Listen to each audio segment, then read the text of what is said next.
Retirement అనేది చాలా complicated గా ఉంటది అని చెప్పేసి ఎన్నో సార్లు చెప్పాం. దాన్ని ఎర్లీగా ప్లాన్ చేసుకోకపోతే ఇంకా అది పెట్టే టార్చర్ వర్ణానితం. అరే బాబు, ఖర్చులు ఎక్కువ ఉంటాయి, అది నీ ఇమాజినేషన్ కూడా అందదు అని అంటే ఆ మాటలు ఎవ్వరూ నమ్మరు. ఒక్కసారి ఇక్కడి నుంచి మీ పేరెంట్స్ దగ్గరికి వెళ్ళి అడిగి చూడండి. 30 సంవత్సరాల క్రితం ఇంటి ఖర్చులు ఎంత ఉండేయో. నాకు తెలిసి 30 సంవత్సరాల క్రితం గట్టిగా 1000 రూపాయలు ఉండేదేమో ఖర్చు. ఈ రోజు అదే కుటుంబం, అదే తల్లిదండ్రులు మళ్ళీ ఇప్పుడు జీవనం సాగిస్తుంటే ఇప్పుడు కనీసం 30,000 లేనిది గ్రాసరీస్ కాదు ఏమీ చేయలేని పరిస్థితికి వచ్చారు. ఇప్పుడు మెజారిటీ ఆఫ్ ద పేరెంట్స్ అందరూ కూడా మన జనరేషన్ వాళ్ళ మీద ఎక్కువగా డిపెండ్ అవుతున్నారు. సో ఈ రోజు ఈ వీడియోలో మీ ఏజ్ కి అనుకూలంగా, అట్లీస్ట్ మీరు ఇప్పటికైనా తెలుసుకోవాలి అని అనుకుంటే మీ ఏజ్ కి అనుకూలంగా ఎవ్రీ మంత్ ఎంత ఎస్ఐపి చేయాలి, ఈ రోజు మీకు ఉండేటువంటి ఖర్చు 30 ఏళ్ల తర్వాత, లేదా మీ ఏజ్ కి అనుకూలంగా చెప్తాను డిఫరెంట్ ఏజెస్ తోటి. సో మీ ఏజ్ కి అనుకూలంగా ఈ రోజు ఉండేటువంటి ఖర్చు 50,000 అనుకుంటే ఒక 30 ఏళ్ల తర్వాత ఎంత ఉంటుంది, 25 ఏళ్ల తర్వాత ఎంత ఉంటుంది, ఇట్లా రకరకాల కేసెస్ తోటి మీకు ఎక్స్ప్లెయిన్ చేసే ప్రయత్నం చేస్తాను. ఎంత సేవింగ్స్ చేయాలి, ఎంత ఖర్చు వస్తుంది, బేస్ కేస్ సినారియోస్ తోటి ఎక్స్ప్లెయిన్ చేస్తాను. సో దీంతో మన వీడియోలోకి స్టార్ట్ అవుదాము. నమస్తే, నేను మీ Revanth Chalamala, I'm registered mutual fund distributor and NISM CRISIL certified wealth manager. మన భారతదేశంలో ఇన్ఫ్లేషన్ చాలా ఎక్కువ, దాదాపుగా 6%, 7% ఆ స్థాయిలో ఉంటుంది. సరే, ఎక్కువ కాదులే, మనం ఒక నార్మల్ 6% తో క్యాలిక్యులేట్ చేద్దాం. ఎక్కువ కాదు, మరి ఎక్కువ పెడితే భయపడుతున్నారు అందరూ, అందుకే నేను 6% తో క్యాలిక్యులేట్ చేస్తున్నాను. సో 30 సంవత్సరాల వయసు మీకు అనుకుందాం. ఒక 60 సంవత్సరాలకు అందరికి రిటైర్మెంటే కదా, అదే తీసుకున్నాం. మంత్లీ ఎక్స్పెన్సెస్ ఒక 50,000 అనుకుందాం. నేను ఎక్కువ కూడా పెట్టట్లే. రేవంత్ ఏమన్నా అంటే 1,00,000 రూపాయలు ఖర్చు ఉంటుంది అంటాడు. ఇక మాకు చిన్న వాళ్ళకి అసలు ఏం చెప్పడా రేవంత్ అని చాలా మంది కామెంట్స్ పెట్టారు కాబట్టి అందుకే 50,000 తోటి ఎస్టిమేట్ చేద్దాం. మనం పెట్టేటువంటి ఇన్వెస్ట్మెంట్స్ 12% గ్రో అవుతాయని అనుకుందాం. అట్ ద సేమ్ టైం 85 సంవత్సరాలు బతుకుతామని అనుకుందాం. పోస్ట్ రిటైర్మెంట్ 10% రిటర్న్ తో క్యాలిక్యులేట్ చేస్తున్నా. And inflation 6% before retirement, after retirement పెడుతున్నాం. ఓకే, ఇప్పుడు 50,000 ఖర్చు మీకు 60 సంవత్సరాల వయసు వచ్చే టైంకి ఎంత ఉంటుందో తెలుసా? దాదాపుగా 2,87,000 ఉంటుంది. మహా అయితే ఏమవుద్ది, 50,000 ఖర్చు కాస్త 1,00,000 ఉద్దేమో, 1,50,000 ఇద్దేమో అని అంటారు అందరు సహజంగా. కానీ సాడ్ రియాలిటీ ఏంటంటే 2,87,000 అవుతుంది. ఇక్కడ కేవలం మనం మార్కెట్ ఇన్ఫ్లేషన్ మాత్రమే తీసుకుంటున్నాం, లైఫ్ స్టైల్ ఇన్ఫ్లేషన్ తీసుకోవట్లే. ఇక లైఫ్ స్టైల్ ఇన్ఫ్లేషన్ కూడా ఉంటే ఎట్లుంటుంది తెలుసా? లైఫ్ స్టైల్ ఇన్ఫ్లేషన్ జీడిపితో కంపేర్ చేస్తాం. సరే పోనీ ఇదంతా కాదులే, life style inflation plus normal inflation మొత్తం కలిపి 10 అనుకుందాం. చూస్తే నాకే భయంగా ఉంది నెంబరు. 50,000 రూపాయల ఖర్చు 10% ఇన్ఫ్లేషన్ తోటి ముందరకి వెళ్తే మీరు రిటైర్ అయ్యే టైంకి 8,72,000. కొంచెం స్కేరీ ఉంది కదా, అందుకే అంత పెద్ద నెంబర్ వద్దు. కానీ ఇది రియాలిటీ. 6% తో పెట్టుకుందాం. Normal inflation plus life style inflation, దాన్ని తీసేసి నార్మల్ ఇన్ఫ్లేషన్ తోటి మ్యాచ్ చేద్దాం. నార్మల్ ఇన్ఫ్లేషన్ తో లైఫ్ స్టైల్ అప్గ్రేడ్ వదిలేసి జీవితాన్ని, అంటే బేసిక్ బతుకుమంది అంతే, బేసిక్ గా బతికితే ఈ రోజు ఒక ముద్ద తింటున్నారు కదా, దాంట్లో కనీసం 50,000 రూపాయల ఖర్చులో నుంచి ఒక 18,000 రూపాయలన్నా మీరు మంత్లీ ఎస్ఐపి చేస్తే కనీసం సేవింగ్స్ ఏది 12% రిటర్న్ రావాలి. మనం పీపీఎఫ్లు పెడుతున్నారని అంటే కుదరదు. ఒకవేళ మీరు పీపీఎఫ్లో పెట్టాలనుకుంటున్నారు అనుకోండి, 8% వేద్దాం, 8 రాదు, 8 వేద్దాం, 40,000 పెట్టాలి దాదాపుగా. కష్టం కదా. అందుకే 12% రేట్ ఆఫ్ రిటర్న్ తో క్యాలిక్యులేట్ చేస్తే ఒక 18,000 రూపాయలు ఎస్ఐపి చేయాలి. ఇప్పుడు 30 సంవత్సరాల వయసు ఉంటే కుర్రోళ్ళు అయితే. ఒకవేళ 35 సంవత్సరాల వయసు ఉందనుకోండి, మీ ఖర్చు దాదాపుగా 2,14,000 ఉంటుంది. ఏది మీరు రిటైర్ అయ్యే టైంకి. నెలకి 50,000 ఖర్చు కింద మనం ఇప్పుడు పరిగణిస్తే 2,14,000. 1,00,000 రూపాయల ఖర్చు అయితే డబల్ వేసుకోండి, simple, very simple logic. Base inflation, దానికి గాను మంత్లీ ఎస్ఐపి 24,700 సేవ్ చేయాలి. చూసారా డిఫరెన్స్ ఏంటో? మీకు డిఫరెన్స్ అర్థమై ఉంటుంది.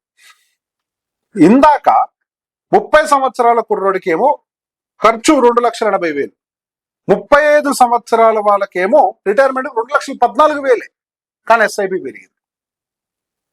డిలేడ్ కాస్ట్ అంటాం దీన్నే. సరే, నెక్స్ట్ 40 ఇయర్స్ ఏజ్ గ్రూప్ వాళ్ళ దగ్గరికి వెళ్దాం. ఈ 40 ఇయర్స్ ఏజ్ గ్రూప్ వాళ్ళ దగ్గరికి వెళ్ళేసరికి వాళ్ళ ఖర్చు దాదాపుగా యా 40 years ఏజ్ గ్రూప్ వాళ్ళు అంటే ఇంకొక 20 సంవత్సరాల్లో మీరు రిటైర్ అవుతున్నారు అనుకుందాం. మీ నెల ఖర్చు ఇప్పుడు 50,000 అయితే ఎస్ఐపిఏ 35,000 చేయాలి మీ రిటైర్మెంట్ కి. ఎందుకంటే మీ నెల ఖర్చు దాదాపుగా 1,60,000 దాకా వెళ్ళే అవకాశం ఉంది. హ్యూజ్ కదా 1,60,000 అంటే. మనమేం ప్లాన్ చేసుకోలేదు కానీ ఖర్చు మాత్రం అక్కడ ఉంది. దానికి 34,000. చాలా మందితో మాట్లాడినప్పుడు అంటారు, ఏంటి సార్ నా శాలరీ కంటే పై అది నా ఇంటి ఖర్చు కంటే ఎక్కువ సేవ్ చేయాల్సి వస్తుంది ఏంటి సార్ అని అడిగారు చాలా మంది. మరి రియాలిటీ అంతే ఉంటుందండి, ఎందుకంటే మీరు లేట్ చేశారు కదా అని చెప్పారు. ఇక్కడి నుంచి అసలు ఇక మనకి మైండ్ పోయే మ్యాథ్ వస్తుంటది చూడండి. ఇక మన బుర్ర పని చేయదు. ఇక 15 సంవత్సరాలు రిటైర్ అవుతా, నా వయసు 45, 60కి రిటైర్ అయిపోతా అని అనుకుంటే ఇప్పుడు 50,000 రూపాయలు ఖర్చు అయితే మీరు నెలకి 50,000 సేవ్ చేయాలి. Too much of delayed cost. నెల ఖర్చు 1,20,000. గతం వాళ్ళతో పోలిస్తే తక్కువే, ఎందుకంటే లైక్ తొందరగా రిటైర్ అవుతారు కదా, ఇన్ఫ్లేషన్ క్యాలిక్యులేషన్ తగ్గుతుంటది. కానీ మీకు 50,000 ఖర్చుకి 50,000 సేవ్ చేయాల్సి వస్తుంది. ఇదే పెద్ద ప్రాబ్లం. నిజంగా 50,000 ఇంటి ఖర్చు పెట్టుకున్నాడు 50,000 సేవ్ చేయగలుగుతారా? సో ఇట్లాంటి టైంలోనే లంసమ్ ఇన్వెస్ట్మెంట్స్ ప్లాన్ చేయాలి. ఎందుకంటే ప్రాక్టికల్ గా 50,000 ఖర్చు వచ్చే వాళ్ళకి 50,000 సేవింగ్స్ ఉండవు కదా. అట్లాంటప్పుడు మనము వన్ టైం లంసమ్ ఇన్వెస్ట్మెంట్స్ అన్న అట్లీస్ట్ ఇప్పుడున్న మార్కెట్ కి 43 లక్షలు ఇప్పుడు ఇన్వెస్ట్ చేయాలి. ఇప్పుడు 43 లక్షలు ఇన్వెస్ట్ చేస్తే అప్పుడు ఒక 2,34,000 34 లక్షలై మీకు ఈ ఖర్చు 1,19,000 యావరేజ్ గా రావడానికి అవకాశం ఉంటుంది. అవకాశం చెప్తున్నా నేను అంతే. అదే ఇంకా 10 సంవత్సరాల్లో రిటైర్ అయిపోతున్నా, నా వయసు 50 ఏళ్ళు, 50,000 ఖర్చు పెడుతున్నా, ఇదైతే మరీ పెయిన్ఫుల్. 78,000 సేవింగ్స్ చేయాలి మంత్లీ. ఖర్చు పెద్దగా ఏం పెరగదు, 89,000. 10 ఏళ్లే కదా టైం, 6% కదా మన ఇన్ఫ్లేషన్ క్యాలిక్యులేట్ చేసేది. రియాలిటీలు ఇంకెక్కువ వేస్తా కానీ మీకోసం తగ్గించా. 50,000 ఖర్చు పెట్టుకొని 78,000 ఇన్వెస్ట్మెంట్ చేయాలి రిటైర్మెంట్ కోసం, రేపటి రోజు తినడానికి. ప్రెషర్ పెరిగిందా? లేదా అట్లీస్ట్ వన్ టైం ఇన్వెస్ట్మెంట్ ఒక 56 లక్షలు చేయాలి. చెప్పే కదా 15 ఏళ్ళు నుంచి ఇక రిటైర్, ఇంకా 15 years రిటైర్ అవుతా అనుకున్న వాళ్ళకి ఎస్ఐపీలు కష్టమే. ఎందుకంటే శాలరీ గ్రోత్ ఉండదు, బాధ్యతలు మీద ఉంటాయి. అప్పుడే పిల్లలు పెద్దవాళ్ళే ఉంటారు, హైయర్ ఎడ్యుకేషన్ కి వచ్చి ఉంటారు, పెళ్లిళ్ళ వయసుకు వచ్చిన పిల్లలు ఉంటారు. ఎంత ఎస్ఐపీలు చేయలేవు, అది సాధ్యం కాదు. అట్లీస్ట్ లంసం అన్ని చేయాలి. ఒక 56,50,000 ఒక లంసం చేస్తే ఇంకో 10 ఏళ్ళలో అది 1,75,00,000 మీకు నెలకు ఒక 89,000 రూపాయలు రిటర్న్స్ రావడానికి అవకాశం ఉంటుంది. ఇక ఇంకా 5 ఏళ్ళు రిటైర్ అవుతున్నాడంటే యూ ఫర్గెట్. ఇంకా అసలు ఎస్ఐపి గురించి మాట్లాడటం అనవసరం, ఫర్గెట్ అబౌట్ ఎస్ఐపి. ఇంక ఓన్లీ లంసం మాట్లాడదాం ఇక్కడి నుంచి. 5 ఏళ్ళలో రిటైర్ అవుతున్నారు. ఇక్కడ ప్రాబ్లం ఏంటో తెలుసా? రిటర్న్స్ టార్గెట్ 12 కూడా పెట్టుకోకూడదు, గట్టిగా 10 పెడితే వర్కౌట్ అవుతాం. మీకు నెక్స్ట్ 5 years కనీసం 1,31,00,000 కావాలి. 1,31,00,000 అంటే లంసం అట్లీస్ట్ 81 lakhs చేయాలి. 50,000 జీతం వచ్చే వాళ్ళు 81,00,000 లంసం పెట్టడం కూడా కష్టమే.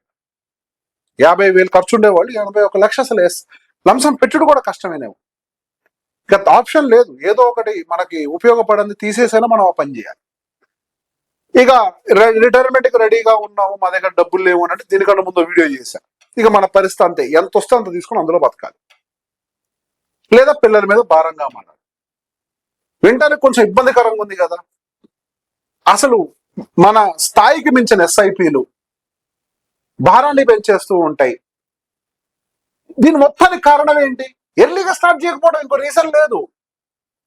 వయసులో ఉన్నప్పుడు మంచి ఊపు మీద ఉంటాం, మనం చేసేయగలుగుతాం అంటాం. అందుకే చెప్తూ ఉంటా చాలా వీడియోలు, 40 ఏళ్ళ వయసు వస్తే కానీ అర్థం కాదు. తత్వం బోధపడాలి అంటే 40 ఏళ్ళు రావాలి. కానీ అప్పుడు కర్మ ఏంటి అంటే మన 1,00,000 ఖర్చు అయితే మనకు 1,00,000 ఎవ్రీ మంత్ ఎక్స్పెన్స్ ఉంటే 1,00,000 సేవ్ చేయాలి. ఇది సాధ్యం కాదు కదా. 1,00,000 ఎక్కడ సేవ్ చేస్తాం? మళ్ళీ రిటైర్మెంట్ గురించి మాట్లాడుతున్నాం. పిల్లల ఎడ్యుకేషన్లు, మ్యారేజ్లు ఎన్ని ఉన్నాయి. దీనికంటే ముందు వీడియో అదే ఉంటుంది చూడండి. ఈ రెండు కలిపి చూశారు అని అంటే ఇక దారుణంగా ఉంటుంది. అందుకే విడివిడిగా చేస్తున్నా. నేను చూసిన ఈ అనుభవంలో 40 ఏళ్ల వయసు ఉన్న వాళ్ళకి ఒక 2 పిల్లలు ఉన్న 2.5 లక్షలు ఎస్ఐపి చేయాల్సి వస్తుంది. 2.5 లక్షల జీతమే రావట్లే, ఎస్ఐపీలు ఎక్కడి నుంచి చేస్తారు? ఎందుకు ఇంత భారం పెరిగింది అని అంటే ముందు నుంచి సరిగ్గా ఆర్గనైజ్ చేసుకోకుండా ఎక్కడ పడితే అక్కడ ఇల్లని అదని పొలాలని ఏదేదో కొనేసాం, పర్సనల్ లోన్లు తీసుకొని మరీ కొన్నాం. మరి ఇప్పుడు భారం పడ్డది, వచ్చే జీతం సరిపోదు. పోనీ కనీసం ఆ భూమి అమ్మి పెడదాము అంటేనేమో కనీసం ఆ భూమికి విలువ ఉండదు. మనం కొనేటప్పుడేమో భూమిని కొనేటప్పుడేమో 10,000 రూపాయలు గజం భూమి అనుకోండి, వెళ్ళి కొంటాం. వెంటనే 6 నెలలకి రియలైజ్ అమ్మేయాలి అని అంటే అరే 10,000 కాదు 8,000 గజాలకి ఇవ్వమన్నా అయ్యారు సార్. అక్కడ అంత ఎంత ఉంది సార్, మార్కెట్ లో అంత డిమాండ్ లేదు సార్. ఇప్పుడు సేమ్ బ్రోకర్ చెప్తాడు లేదా సేమ్ రియల్ ఎస్టేట్ రియాలిటీ. కానీ మనం మాత్రం వెళ్ళి తీసుకెళ్ళి అక్కడ పెట్టుబడులు పెట్టేస్తాం. పర్సనల్ లోన్ తీసుకొని ఎగ్జిస్టింగ్ హౌస్ మీద మళ్ళీ టాప్అప్ లోన్ తీసుకొని చాలా ఇంటెలిజెంట్ గా బిహేవ్ చేస్తాం కదా మనం.